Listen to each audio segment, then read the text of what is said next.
Hello student, आज मैं आपको संस्कृत के एकादश पाठक को पढ़ाने जा रही हूँ जिसका शीर्षक है भारत महिमा।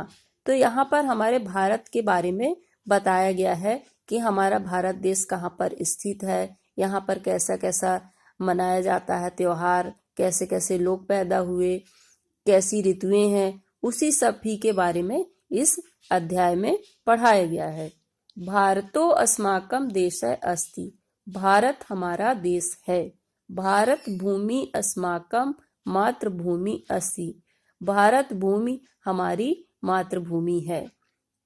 जननी जन्मभूमि च स्वर्गात् अपि श्रेष्ठास्ति, जननी मतलब होता है माता और जन्मभूमि मतलब जहाँ हम जन्म लेते हैं। तो माता और मातृभूमि च स्वर्गात् मतलब स्वर्ग से भी बढ़कर होता है।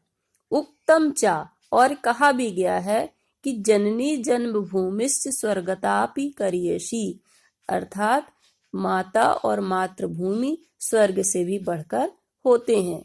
अस्माकं भारत भूमि वेद भूमि तपो भूमि कर्म भूमि च कथ्यते, और हमारी जो भारत भूमि है वो वेद भूमि तपो भूमि कर्म भूमि भी कहा जाता है। अतः भारतीयाः धन्याः सन्ति, इसलिए भारतीय धन्य हैं। अतः उक्तम गायन्ति देवा किल गीतिकानि धन्यास्तु ये भारत भूमि भागे, और कहा भी गया है कि देवता भी इस गीत को गाते हैं कि धन्य है भारत भूमि में पैदा होने वाले, जन्म लेने वाले लोग। भारतस्य उत्तर दिशि हिमालय वर्तते, भारत जो है हिमालय के उत्तर दिशा में है। सह शत्रुभ्यः भारतम रक्षति, और हिमालय जो है वो भारत की शत्रुओं से रक्षा करता है। दक्षिण दिशायाम महासागरः अस्ति, और दक्षिण दिशा में महासागर है। सह भारतस्य पादौ प्रक्षालयति, और वह भारत के पादों मतलब पैरों को, प्रक्षालयत मतलब धोता है।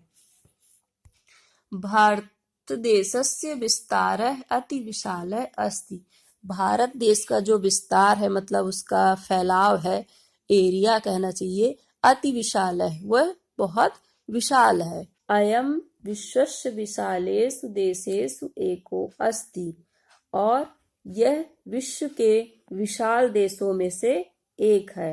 इयम एति पावनी गौरवमयी च भूमि अस्ति, और यह इतनी पावन और गौरवमयी भूमि है।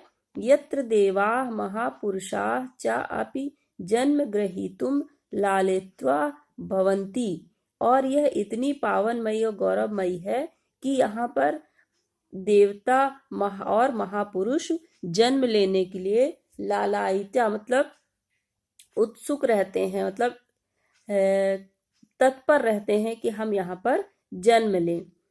अत्र श्री कृष्ण श्री राम महात्मा बुद्धि महावीर स्वामी स्वामी दयानंद महात्मा गांधी चेताद्यः महापुरुषः जन्म अलभन्त। इसी जैसे श्री कृष्ण भगवान, श्री राम, महात्मा बुद्ध, महावीर स्वामी, स्वामी दयानंद, महात्मा गांधी आदि अन्य पुरुष यहाँ पर जन्म लिए। अस्माकं प्रिय देशे प्राकृतिक सुषमा भौगोलिक विविधता आध्यात्मिक ज्ञानम ऋतूनां विविधता चेति सर्वत्र विविधतायां विद्यमानायां अपि भावात्मिका एकतास्ति।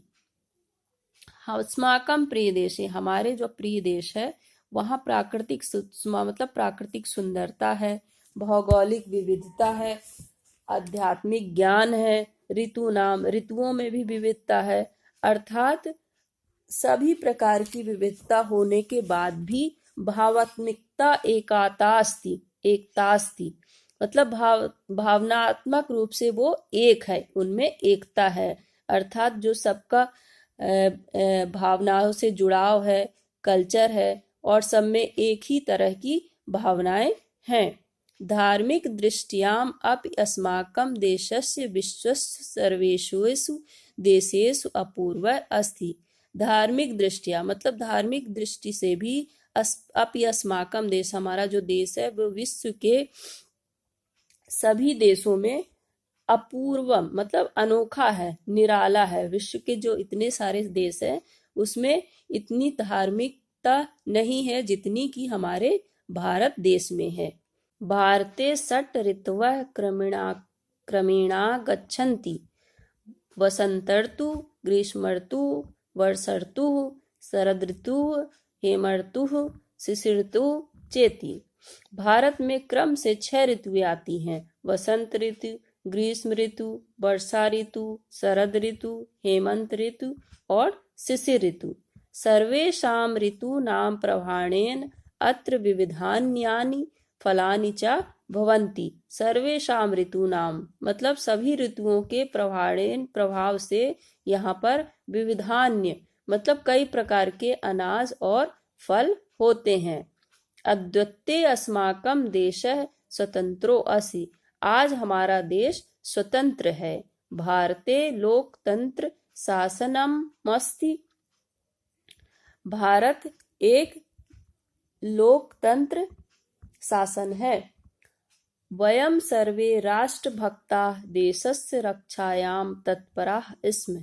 और हम सब राष्ट्रभक्त देश की रक्षा करने के लिए तैयार हैं। वयं पठित्वा योग्याः नागरिकाः भविष्यामि।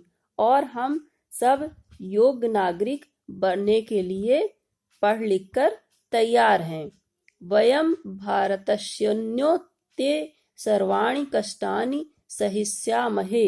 इस देश की उन्नति के लिए हम सभी कष्ट सहने के लिए तैयार हैं और आगे बढ़कर हम उसके लिए आगे आएंगे, उसके विकास के लिए।